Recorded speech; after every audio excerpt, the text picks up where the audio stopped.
അസ്സലാമു അലൈക്കും വറഹ്മത്തുള്ളാഹി വബറകാതുഹു. അൽഹംദുലില്ലാഹ് വസ്സലാത്തു വസ്സലാമു അലാ അഷ്റഫി റസൂലില്ലാഹ് വഅലാ ആലിഹി വസഹ്ബിഹി അൽഫായിസീന ബിറളില്ലാഹ് അമ്മാ ബഅദ്. പ്രിയമുള്ളവരെ, 12/1/2024 അൽ അമാന എന്ന ശീർഷകത്തിൽ UAE ഔഖാഫ് പ്രസിദ്ധം ചെയ്ത ജുമാ ഖുത്ബയുടെ മലയാള സാരാംശം ഇവിടെ പറയുകയാണ്. വിശ്വാസ്യത അത് കാത്തുസൂക്ഷിക്കണം. അല്ലാഹു സുബ്ഹാനഹു വ തആല വിശുദ്ധ ഖുർആനിലൂടെ നമ്മളോട് കൽപ്പിച്ചതാണത്.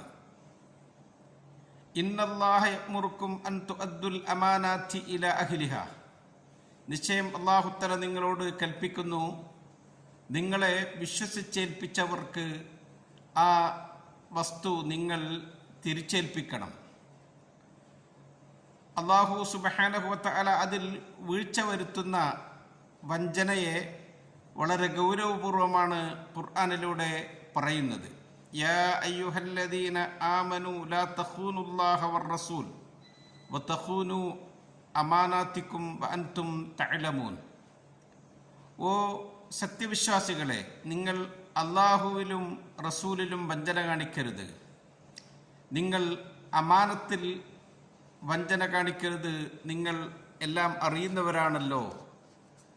ദുനിയാവിൽ ഒരാൾ ആ വിശ്വാസ്യത കാത്തുസൂക്ഷിച്ചു, അയാൾ റബ്ബിൻ്റെ അടുക്കൽ വിജയികളിൽപ്പെട്ടവനാകും. വമൻ ഔഫാ ബിമാ ആഹദ അലൈഹില്ലാഹ ഫസയുഅ്തീഹി അജ്റൻ അളീമാ. അല്ലാഹു അവന് മഹത്തായ പ്രതിഫലം നൽകുമെന്നാണ് ഖുർആൻ പറയുന്നത്. അതിൽ അവൻ വീഴ്ച വരുത്തിയാലോ അവൻ പരാജിതനാകും. അബ്ദുല്ലാഹി ഇബ്നു മസ്ഊദ് റളിയല്ലാഹു അൻഹു പറയുന്നുണ്ട്, അന്ത്യനാളിൽ ഒരാളെ ഹാജരാക്കപ്പെടും. അയാളോട് അയാളുടെ അമാനത്ത് വീട്ടാൻ വേണ്ടി അല്ലാഹു തആല പറയും. അയാൾ ചോദിക്കും, അല്ലാഹുവേ, ഞാൻ പരലോകത്താണ്, അത് എനിക്ക് ഇവിടെ വെച്ച് എങ്ങനെ സാധ്യമാകാനാണ്? അവൻ്റെ മുമ്പിൽ അമാനത്തിനെ ഒരു വസ്തുവിൻ്റെ രൂപത്തിൽ ഹാജരാക്കപ്പെടും. അവൻ അത് അടുത്തു ചെന്ന് എടുക്കാനും ചുമക്കാനും ശ്രമിക്കുമ്പോൾ അവൻ്റെ ചുമലിൽ നിന്ന് അത് വഴുതി താഴെ വീഴും. അവൻ അമാനത്ത് സൂക്ഷിക്കാത്തത് കൊണ്ട് അല്ലാഹു സുബ്ഹാനഹു വ തആല പരലോകത്ത് അവനത് കാണിച്ചു കൊടുക്കുകയാണ്. റസൂൽ സല്ലല്ലാഹു അലൈഹി വസല്ലം തങ്ങൾ അമാനത്തിൽ വഞ്ചന ചെയ്യുന്നതിൽ നിന്ന് റബ്ബിനോട് കാവൽ ചോദിക്കുമായിരുന്നു. അഊദു ബിക മിനൽ ഖിയാനത്തി ഫഇന്നഹാ ബിഇസത്തിൽ ബിത്താറ. അല്ലാഹുവേ, നിന്നോട് ഞാൻ വഞ്ചന കാണിക്കുന്നതിൽ നിന്ന് കാവൽ ചോദിക്കുന്നു. അത് നാം മറച്ചു വെക്കുന്നതിൽ നിന്ന് ഏറ്റവും മ്ലേച്ഛമായതാണ്. അവിടുന്ന് ഈമാനിൻ്റെയും അമാനത്തിൻ്റെയും ഇടയിൽ ചേർത്തി പറയാറുണ്ട്. അനസ് ബിൻ മാലിക് റളിയല്ലാഹു അൻഹു പറയുകയാണ്, നബിതങ്ങൾ ഞങ്ങളോട് എപ്പോൾ ഉപദേശം നടത്തുന്നു അപ്പോഴൊക്കെ അവിടുന്ന് പറയും, ലാ ഈമാന ലിമല്ല അമാനത്തല വലാ ദീന ലിമല്ല അഹ്ദല.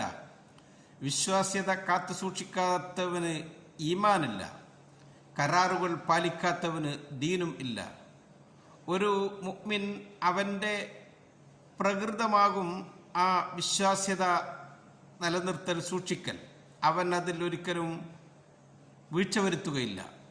ഹദീസിൽ കാണാം, ഇന്നൽ അമാനത്ത നസലത്ത് ഫി ജദരി ഖുലൂബിർ റിജാൽ. അത് യഥാർത്ഥ പുരുഷന്മാരുടെ രക്തത്തിൽ ഊട്ടപ്പെട്ടതാണ് ആ വിശ്വാസ്യത എന്നത്. മഹാനായ ഉമർ ബിൻ ഖത്താബ് റളിയല്ലാഹു അൻഹു ഒരിക്കൽ സംസാരിച്ചു. അപ്പോൾ അവിടുന്ന് പറഞ്ഞു, മൻ അദ്ദൽ അമാനത്ത വഖഫ അൻ അറാദിൻ നാസി ഫഹു റജുൽ. ഒരാൾ അമാനത്ത് വീട്ടി അവൻ ജനങ്ങളുടെ അഭിമാനത്തിന് ക്ഷതം വരുത്തുന്ന ഒന്നും അവനിൽ നിന്ന് സംഭവിച്ചില്ല, അവനാണ് യഥാർത്ഥ പുരുഷൻ എന്ന്. അമാനത്തിൻ്റെ അർത്ഥം വളരെ വിപുലമാണ്. നമ്മുടെ വാക്കുകളിലും പ്രവൃത്തികളിലുമൊക്കെ നാം അമാനത്ത് സൂക്ഷിക്കണം. അള്ളാഹുവിന് നാം ഇബാദത്ത് നിർവഹിക്കുന്നത് ഒരു അമാനത്താണ്. അതിൽ നാം പ്രത്യേകം ശ്രദ്ധ ചെലുത്തേണ്ടതുണ്ട്. അബ്ദുല്ലാഹി ഇബ്നു മസ്ഊദ് റളിയല്ലാഹു അൻഹു പറയുന്നുണ്ട്, അസ്സലാത്തു അമാനത്തുൻ വൽ വുളൂഉ അമാനത്തുൻ വൽ വസ്നു അമാനത്തുൻ വൽ കൈലു അമാനത്തുൻ വഅഅ്ളമു ദാലിക അൽ വദാഇ. നിസ്കാരം ഒരു അമാനത്താണ്, വുദൂവും അമാനത്താണ്. തൂക്കവും അളത്തവുമൊക്കെ അമാനത്താണ്. ഏറ്റവും പ്രധാനപ്പെട്ട അമാനത്ത് നിങ്ങളെ വിശ്വസിച്ചേൽപ്പിച്ച സൂക്ഷിപ്പ് സ്വത്തുക്കളാണ്. അതിലൊക്കെ നിങ്ങൾ സൂക്ഷ്മത പാലിക്കണം എന്ന് അവിടെ നിന്ന് പറയുകയാണ്. നമ്മുടെ കുടുംബം ഒരു അമാനത്താണ്. ആ കുടുംബത്തെ പരിപാലിക്കലും ആ ഉത്തരവാദിത്വം ഏറ്റെടുക്കലും ഓരോരുത്തരുടെയും അമാനത്താണ്. അല്ലാഹു തആല നമ്മളെ അതിനെക്കുറിച്ച് നാളെ ചോദ്യം ചെയ്യും. അത് നീ പൂർത്തിയാക്കിയോ വീഴ്ച വരുത്തിയോ എന്ന്. ഹത്താ യസ്അലുർ റജുല അൻ അഹ്ലി ബൈത്തി. ആ കുടുംബനാഥനോട്, കുടുംബാംഗങ്ങളോടുള്ള ഉത്തരവാദിത്വം നിറവേറ്റിയോ എന്ന് അല്ലാഹു തആല ചോദിക്കും. ഒരു സദസ്സിൽ നാം പങ്കെടുത്തു. അവിടെ നടത്തിയ സംസാരങ്ങൾ അത് അമാനത്താണ്. അത് നാം പുറത്തു പറയാനും അതിൻ്റെ സ്വകാര്യത നഷ്ടപ്പെടുത്താനും പാടില്ല. ഹദീസിൽ കാണാം, അൽ മജാലിസു ബിൽ അമാന. മജ്ലിസുകൾ അത് നാം അമാനത്ത് സൂക്ഷിക്കേണ്ടവകളാണ്. ഇദാ ഹദ്ദസ റജുലു ബിൽ ഹദീസ് സുമ്മ ഇൽതഫത ഫഹി അമാന. നാം ഒരിടത്ത് ഒരു സംസാരം നടത്തി, പിന്നീട് നാം അവിടെ നിന്ന് മടങ്ങിയാൽ ആ സംസാരം നടത്തിയത് ഒരു അമാനത്താണ് എന്ന് നാം മനസ്സിലാക്കണം. അതിൻ്റെ ആ സ്വകാര്യത നാം ശ്രദ്ധിക്കണം. നമ്മുടെ ജോലി അമാനത്താണ്. അത് കൃത്യതയോടുകൂടെ നിർവഹിക്കണം. നാം കൈകാര്യം ചെയ്യുന്ന പൊതുസ്വത്ത് അത് അമാനത്താണ്. അദ്ദിൽ അമാനത്ത ഇലാ മൻ ഇഅ്തമനക. റസൂൽ സല്ലല്ലാഹു അലൈഹി വസല്ലം തങ്ങൾ പറഞ്ഞു, നിന്നെ വിശ്വസിച്ചേൽപ്പിച്ചവരിലേക്ക് നീ അമാനത്ത് തിരിച്ചു നൽകണം. നീ ഒരിക്കലും അതിൽ വീഴ്ച വരുത്തരുതെന്ന് അവിടെ നിന്ന് പറയുകയാണ്. നാം താമസിക്കുന്ന നമ്മുടെ രാജ്യം അത് ഏറെ വിലയുള്ള അമാനത്താണ്. വതനിൽ അസീസു അമാനത്തുൻ ഫി ആതിഖി വലഹുൽ വഫാഉ അലയ്യ ഫർദുൻ വാജിബു. രാജ്യം ഒരു അമാനത്താണ് കേട്ടോ. അതിനോടുള്ള കടമ നിറവേറ്റൽ നിർബന്ധമാണ്. മൻ റാമ ശർറൻ ഫീഹി ബാഅ ബിമക്രിഹി ഹുവ ഖാസിറുൻ ഫീ ദാറത്തൈഹി വഖായിബുൻ. ആ രാജ്യത്തേക്ക് എന്തെങ്കിലും അപകടങ്ങൾ ഒരാൾ ഉണ്ടാക്കിയാൽ, വിളിച്ചു വരുത്തിയാൽ, അവൻ ഇരുലോകത്തും പരാജിതനാണ്.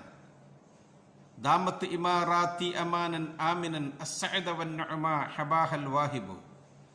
ഇമാറാത്ത് വളരെ സുരക്ഷിതത്വം ഉള്ള രാജ്യമാണ്. അല്ലാഹു സുബ്ഹാനഹു വതആല അവൻ്റെ ഔദാര്യമായി നമുക്ക് നൽകിയതാണ്.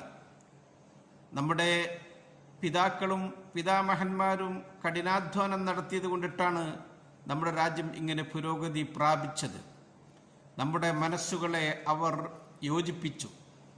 രാജ്യത്തിനു വേണ്ടി സ്വയം സമർപ്പിതരാവാൻ നമ്മൾ തയ്യാറാകണം.